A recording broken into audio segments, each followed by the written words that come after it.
It is exactly 7 after 8 o'clock, and we kick off with our first very important story, and that has to do with the devaluation of the rand, or rather, the undervaluation of the rand. We understand that it is probably sitting at possibly what? 50% undervalue. And I'm kind of wondering, why is it that we South Africans are being shortchanged regarding the value of our currency? Excuse the pun. Let's talk with economist, and that, of course, is Dr. Dale McKinley. A very good morning to you. Welcome to the program. Good morning. Good Okay. morning to the listeners and viewers. We seem to be having a bit of a problem there. I can hear feedback. I'm not quite sure what's going on. Do you have one? Do you have one or more apps open on your side? No, Julie, it's not on my side. Unfortunately, I think something is happening on your side with the sound. Yeah. Okay. Don't mute. My controller's just said that he'll try and control I it am not from his side. muting me. He's muting you. Oh, goodness me, what a start to an important conversation. Let's see if we can make some headway. We understand, according to the update of The Economist, they are saying the Big Mac index shows that theoretically the rand should be trading at 8.94 against the dollar. That ain't working. I'm sorry, I'm getting way too much feedback. Let us go for an ad break and we will see if we can reconnect. Sure. Okay, we're going to take an ad break and see if we can reconnect or do some magic at the control so that we don't get that feedback. It's very, very irritating, and of course, it makes it very difficult to follow the conversation. You're tuned to News and Views right here on Salam Media, and please don't go away. We'll be back with you in a minute or two.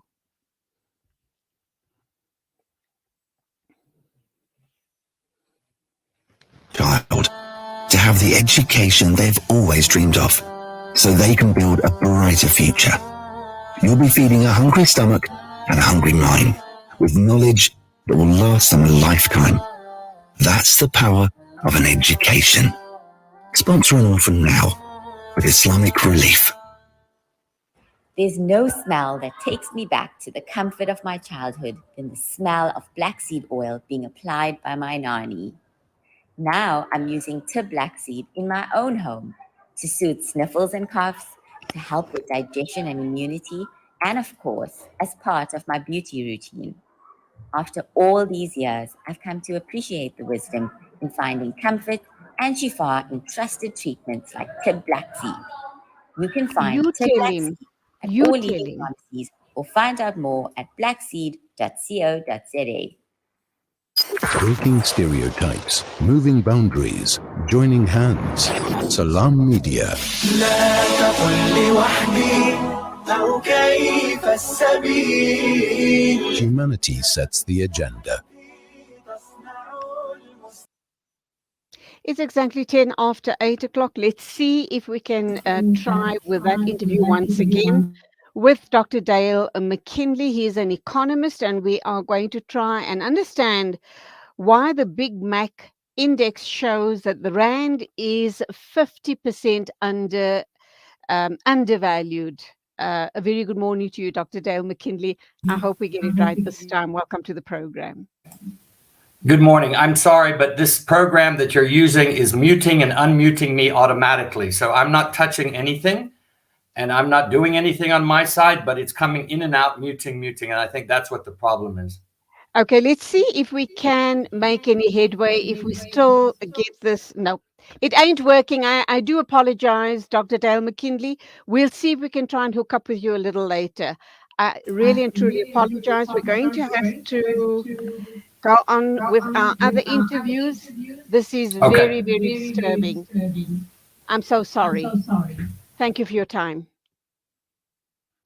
Okay, we do seem to be having some technical problems this morning. That was a very important conversation that we were meant to be having. It hasn't gone ahead simply because of all of that feedback. We're going to try and do a very quick test with possibly another guest and see if we come right. Maybe we can hook up with our news correspondent, that is Zai Jadwit, and see what happens if we talk with him for a few minutes. But do stay on the line. We're going to take an ad break and get back to you soon.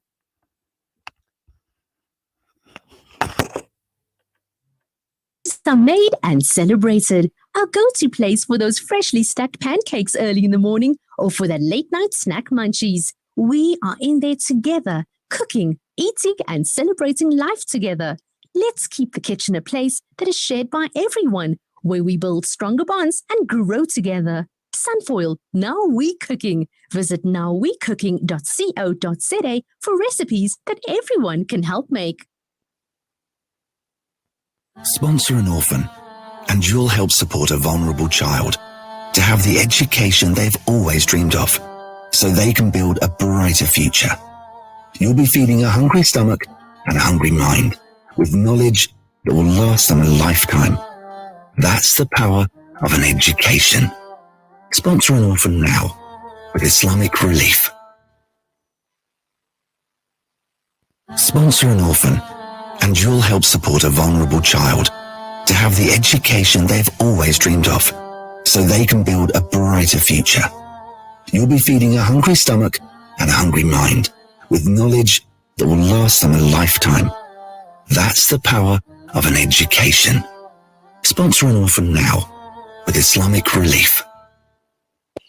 Conveniently located along the banks of the Crocodile River bordering the Kruger National Park, as a guest at Buckler's Africa Lodge, one can enjoy an amazing sunrise or sunset on our spacious deck area while you catch a glimpse of some wildlife sightings along the Crocodile River. The sounds of the African savannah will greet you whilst you enjoy your morning coffee. Buckler's Africa Lodge by Tingana Collection. Buckler's Africa Lodge is ideally situated only 6 kilometers from the Crocodile Bridge Gate in the Kruger National Park. Catering for all travelers with variety, we have 4 types of the finest rooms: superior rooms, deluxe suites, and 2-bedroomed family units. Each room is equipped with the finest amenities to make your stay unforgettable. Guests can choose between the self-catering option or book their accommodation with breakfast and dinner included. Buckler's Africa Lodge is your ideal location for the ultimate Kruger getaway experience. We specialize in exhilarating and educational game drives in Kruger, tailor-made to suit your family. Inquire about our various accommodation offerings and other activities. Visit www.tingana.co.za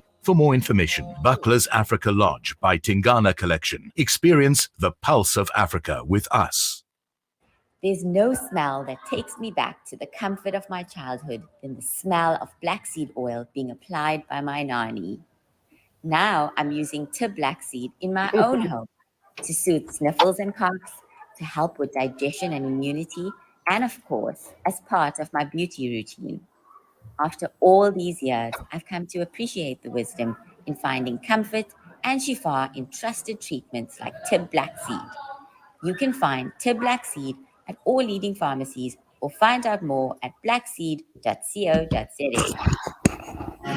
It's a new beginning. It's a new era. Salam Dia, humanitarian journalism. Unfortunately, we experienced a very, very sad Friday night in the whole Palestine, not only straight due to the huge fire that out in Jabalia refugee residential building. There is a need, but events we have time bombing, assassination, firing, and so on. But alhamdulillah, Rabbil, hopefully, inshallah, Allah subhanahu wa ta'ala will accept it in Jannah al-Firdaus. Dr. Said Al-Namruki out of Gaza University. Salam Media, a global voice for humanity.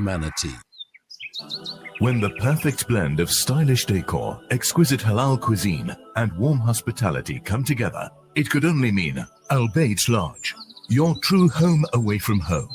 Al Bayt is the ideal heaven for families, business people, and tourists with its 4-star family rooms and other luxurious facilities, conveniently situated close to Port Elizabeth Airport, the beach, and other amenities. Your stay will be truly unforgettable, as you'll be taking home lasting memories of the warm hospitality, the serenity and tranquility that Al Bayt has to offer. For reservations, call 041 583 6415 or visit www.albaytlodge.co.za. rejuvenating media day by day. This is Salam Media. It is exactly 17 after 8 o'clock, and as the saying goes, third time lucky. Let's see if we are able to connect with Dr. Dale McKinley to talk about why the Rand is so undervalued. Why is it such an undervalued currency? And are we as South Africans really, feeling getting the short end of the stick regarding this matter? Dr. Dale McKinley, a very good morning to you once again. Welcome to the program. To hope you Yes, can good morning. Good clearly. morning. Oh, lovely to have you on the line without any interruptions. So let's try and start all over again.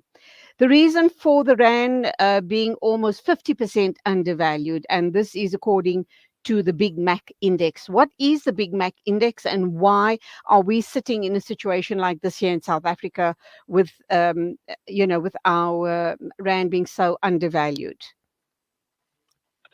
Well, the Big Mac Index is a tool that is used by some economists to measure the comparison of the valuation of currencies. And what they do is they take a Big Mac burger, which of course everybody knows comes from McDonald's, and they essentially assume that the same product in each country should cost more or less the same. And so they measure what a Big Mac costs in the United States, or what it costs in the UK, and what it costs in South Africa, or any other country for that matter. And then they make the comparison in relation to the cost of that Big Mac, and they then extrapolate the valuation of that currency against the US dollar. In this case, what they did is the Big Mac was 55% undervalued in the sense of South Africa, what a Big Mac cost here, which is around 50 Rand, whereas in the United States, a Big Mac costs about just under $6 US. So they extrapolated that and said, actually, a Big Mac here should cost quite a bit less in the context of the Rands than that, and therefore 50% is the valuation, undervaluation in this case. I'm not convinced personally as an economist of the accuracy of this test. I think it's more of a PR gimmick in some ways. It doesn't really measure the reality of the economy. So it makes for good headlines and makes for good conversation. But it doesn't really measure because it doesn't consider all the other external factors that weigh on the valuation of a currency. So it's not simply about, well, let's choose a Big Mac, or let's choose a vehicle or any other particular product, and let's just compare the prices across the countries. And then if one is more expensive than another, well, then we extrapolate and we say that the currency is undervalued. So I don't think it's a particularly accurate measurement. I would argue that basically, yes, the Rand is probably a bit undervalued, but not nearly as much as the Big Mac Index would indicate. And then we can talk about what those other factors are. Okay, so let's leave the Big Mac aside. I understand that about a year ago, the Rand was 55% undervalued. We also understand, and this is what economists like yourself has been telling us, that that South Africa has often been the world's most undervalued currency, and that in the year 2020, the Rand was undervalued by 70%. So what are the factors that impact on the value of the Rand? I mean, something that comes immediately to mind is probably South Africa's close ties with Russia, and then you can unpack why, why this happens, and also, regarding the Rand being closely linked to commodity prices. So, for the layperson like myself, how would you explain that? Sure. Let's just deal with the Russia-Ukraine war. That's a more recent phenomenon. I mean, that war is just over 1 year old, so it wouldn't explain, obviously, any fluctuations or undervaluation in 2019 or 2020 or previous years to the war. It's another contributing factor, that's for sure, in the mix. But let's look at what is in that pot of factors that would weigh on a particular currency. The first one you mentioned, is obviously related to the undervaluation is related to interest rates. So basically what we have is we have a situation where over the last many years, South Africa's interest rates have been hiked quite substantially. For any investor, that's a boon. So if you have money to invest and you come into a country seeking a high interest rate, well, South Africa is a good place to invest because we've had high interest rates for a number of years. Whereas, for example, in the United States and the United Kingdom and North America, the rates have been very low up until very recently. But what's happened over the last 2 years is that banks in the United States and Europe have hiked rates. That makes them more attractive to investors. So what we have is money shifting from economies like South Africa, where investors and pension funds and so forth then take their money out of South African stock markets and investments and put them in others because their interest rates are higher. Now that would affect the valuation of a currency because the less investment you have, the lesser confidence the investors have in that currency, so it's going to drop. That's one factor. The second factor is the politics. You mentioned the Russia-Ukraine war, where there's a perception in the West and in particular in the developing countries that South Africa's political choices are not consistent with a large portion of the rest of the world, particularly the United States and Europe, and they punish you in the context of not wanting to invest or wanting to sort of have a less confidence in the economy and saying, well, South Africa is not playing ball here, so we're going to take our money away and invest it in more safe havens. Third factor is domestic socioeconomic issues. We have not exactly been a shining light in the context of the last several years on the economic front. In fact, our economy has been in intensive care. You add in the unrest in 2021, the high crime rates, all the other kinds of infrastructural issues we've been having, the load shedding, the power crisis, and people who have capital look at this situation and say, it's not a stable context. It's not something where we're going to have long-term investments. We might do short-term buying and selling. And this then makes things more volatile because you have huge amounts of money coming in and out of the economy over very short periods of time as opposed to sustained investment. And that obviously creates uncertainty, and that creates a devaluation in the currency. And then finally, as you mentioned, you have issues of what the economy revolves around. In our case, commodities, primary commodities in this case, particularly mining and minerals.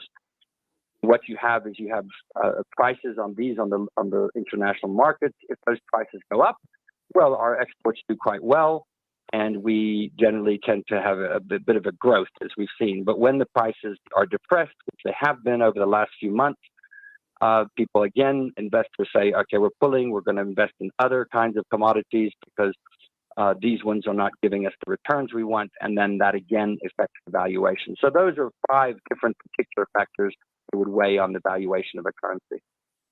Let's look at internal factors as well, how it impacts on, like I said earlier, on lay people like myself. 2 issues I do want to bring up is someone suggesting that because of the poor performance of the rand, if you do have any extra cash, invest it in gold or gold shares. Question number 1. Question number 2, despite our rand being so weak, and perhaps maybe that's the reason why, property prices in South Africa seem to be going up. It's just that much more expensive to invest in property. Your thoughts? Well, let's take the gold argument for a while. If you have capital and you're looking for safe long-term investment returns, and you're not looking for high rates of returns, then gold is probably one of the havens that you would probably seriously consider. The reason being is that gold generally tends to be fairly stable in terms of its value. Its fluctuations are very minimal. It doesn't shoot up and down dramatically. Yes, it goes up and down, but in a fairly narrow range. So for a conservative investor, for someone who's looking for, as I say, for more secure, longer-term, low returns, gold would be a good choice. If you're, on the other hand, wanting returns that are much higher over a shorter period of time, well, then you're going to be and other things that are going to shoot up and down, where you're going to have to play the market essentially. Investing in the capital stock market is like Okay, playing. Dr. Dale, sorry, can I interrupt you there? I'm losing you. Could you just turn around or just move around a little bit so that I don't lose the signal? Can you hear me fine now? Yes, I can. So just remain absolutely still whilst you're talking. I'm sorry, but it seems like the technical problems are not I have not moved a single I inch. do apologize. I do apologize. But if you could just Not a problem. remain in Not a that problem. position. We were Sure, talking sure. gold. We were talking about gold Yes, investments. I was just saying that that gold is for conservative, safe haven, long-term investors. It's something that they would consider. But if you're looking for more higher rates of returns over a shorter period of time, it wouldn't be something you would be a bit more risky. So that depends upon your perspective and the amount of capital that you have to play with. And you're sorry, just repeat your second question. Property prices. Buying property now Yes, property is prices. Right. Still going up. Listen, I mean, absolutely, because if you think about property itself, property generally speaking is one of the biggest purchases that any person is going to make, particularly middle or middle class person, or even working class person. And property is sort of a bellwether of the economy itself. So when, in many cases, when the economy is not doing particularly well, oftentimes property becomes an investment haven, and property prices go up. And you see this, for example, let's look at the Cape Town area. So what you have is a flat in Rondebosch in Cape Town, which is worth as much as a 5-bedroom house in suburbs in Johannesburg. And the reason why that's the case is because the perception is, real or otherwise, that Cape Town is a growing economy, that the infrastructure in Cape Town is better, that the politics is more stable, that the crime rates and so forth and so on in those areas is not as bad. So all these different factors will weigh upon what a property price does in that case. So generally speaking, what we have is a situation where if other things are going up and down, if things are not predictable in the rest of the economy, property then becomes that haven where people say, okay, well, at least if I invest in this property and I buy it, there'll be a degree of stability in terms of its price. Yes, it might fluctuate over time, but generally speaking, people will always seek havens in property because they need those homes. So that would explain in many cases why you get the rapid fluctuations. But in the context of the rise in property prices, when our economy is not doing particularly well, it's oftentimes because the perception is that property is something that is more stable. Zimbabwe is a classic example where the macro economy is in the doldrums. By any stretch of the imagination, it's in crisis mode. But if you're looking into buying a 4-bedroom house in Harare, you're going to pay top dollar because those are the context is that there's still enough money and liquidity in the economy to keep that property market buoyed up for middle and upper middle class people. I guess the same can be said for the rest of South Africa, apart from the Western Cape, or pockets of possibly the Western Cape as well, depending where if you're on the seaboard, so to speak, Atlantic seaboard, you are definitely going to be paying top dollar. But coming back to Gauteng and parts of KZN, with urban decay creeping in parts of the CBD. Those property values have dropped drastically, have they not? Because they're not going to be upkept, and in terms of services, etc., there will be a huge impact. So I guess all of those factors need to be taken into consideration when you are thinking of investing in property. It's really about location, location, location. Am I right? Yes, that certainly is a particular factor. I mean, you can see it in the city of Johannesburg, where I live, as you mentioned, whether it's the CBD or surrounding suburbs. So, for example, if you one would take Yeovil, the suburb of Yeovil, 20 years ago, a medium-sized house in Yeovil would have cost you about 100,000 rand, or if you can believe that or not. That was about 25 years ago. But at the time, that was a sort of medium price. You'll probably pay almost exactly the same price for that same house 20 years later, because the values have gone down in that neighborhood, not as a result necessarily of anything that anybody has done, but because of the lack of infrastructure. If you drive through Yeovil now, you'll see that there's running sewage in the street.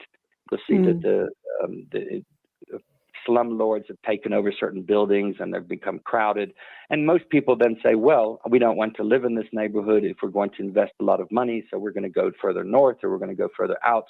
And over time, what happens is the property prices get depressed in that area, and it moves in that direction, as we've seen across the world, in fact, when socioeconomic conditions and movements of people are quite rapid.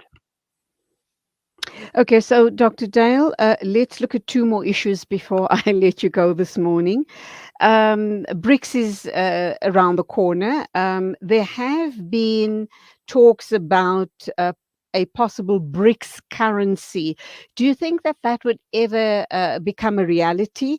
And if the nations involved with BRICS decide to go that route, we're hearing yes, they will, no, they won't, it's not a viable option, etc., etc. But should we go that route, does that mean that all the countries involved with BRICS will de-link from the US dollar? What is the global market then going to look like? And does that bode well for us as South Africans if there's a BRICS currency in the near future? Okay, well, let's just quickly look at the realities of the situation. Making another currency or creating a completely different currency is a very, very long, difficult process. All we have to do is look at the euro example. So when the countries of Europe decided that they were going to form the European Union, and as a result of that, then they decided they wanted a common currency, the euro, that took over 20 years to come to fruition. So it's a long process. It's not something where you just say, we want a currency, we'll print some money and we'll put it and call it something. You have to have a linkage of the economies.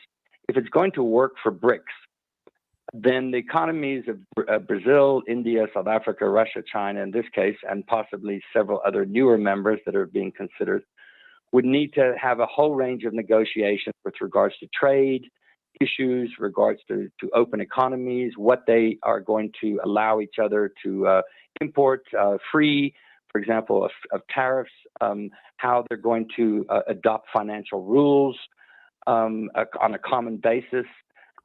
And I could go on and on in terms of potential negotiations around that. So the point being is that developing a currency, if it does happen, if it's going to be taken seriously in BRICS, would take quite some time. Secondly, its performance or its value would obviously depend on the performances and values of the economies that are involved. Well, we know China obviously is the largest by far and has been fluctuating. But if you look at Russia, if you look at India, South Africa, and Brazil, well, it's a little bit up and down.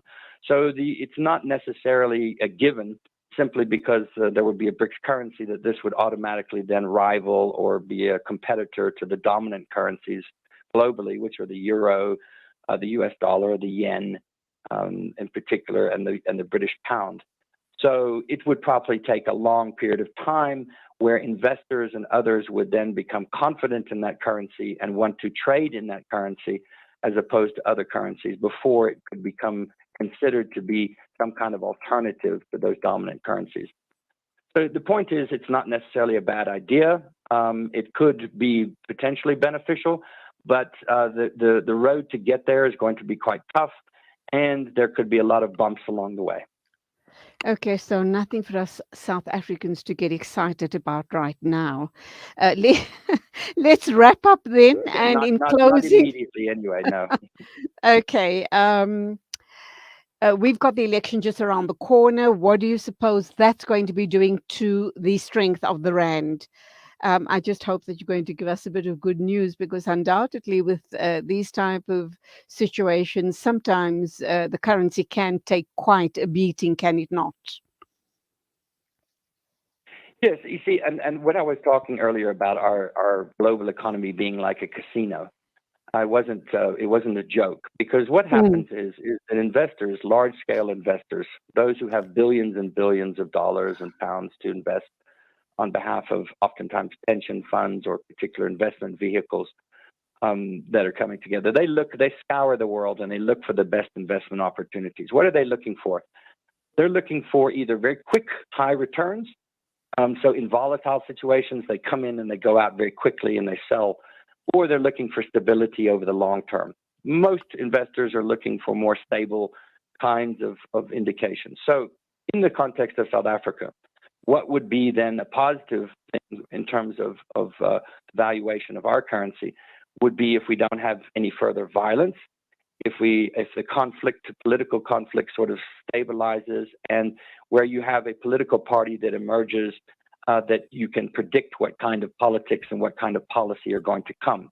Unfortunately, looking at the next election, none of those things apply in South Africa. So if we look at our situation conflictually, we are having increasing amounts of conflict in our society. Politicians are becoming quite opportunistic and being populist and sort of hitting all sorts of buttons that create more division within society, whether that's on nationality or racial or whatever other kinds of issues. We then also have a situation where we're probably heading towards coalition politics, where the ANC is not going to be the absolutely dominant party anymore, where it can govern on its own. That's going to require a whole range of new negotiations and horse trading over particular policies, and that creates uncertainty in the long term. So if I was a prognosticator looking at this, I would say that the elections do not give us any indication that our currency would be a lot stronger. It could stabilize somewhat if the electoral process is quite smooth and there's not a lot of violence and it's considered to be free and fair and everything goes according to plan. But in the long term, what the investors are really looking for in the context of our currency is stability, is predictability. And right now in South Africa, we don't have a great deal of that. Okay, then on that negative note regarding our currency and our situation in South Africa, I thank you indeed, Dr. Dale McKinley, for your insights into the issue around our economy or the undervalued currency in South Africa. Thank you once again. I do apologize for the technical issues earlier on. No problems. Thank you so much. It is exactly 8:39. News and views on Salam Media, and because of a bit of shuffling here behind the scenes, I'm not quite sure whom we're going to be talking to next, but let's take an ad break and see how we move forward on the show this morning. So please do stay with me and do become a part of the conversation.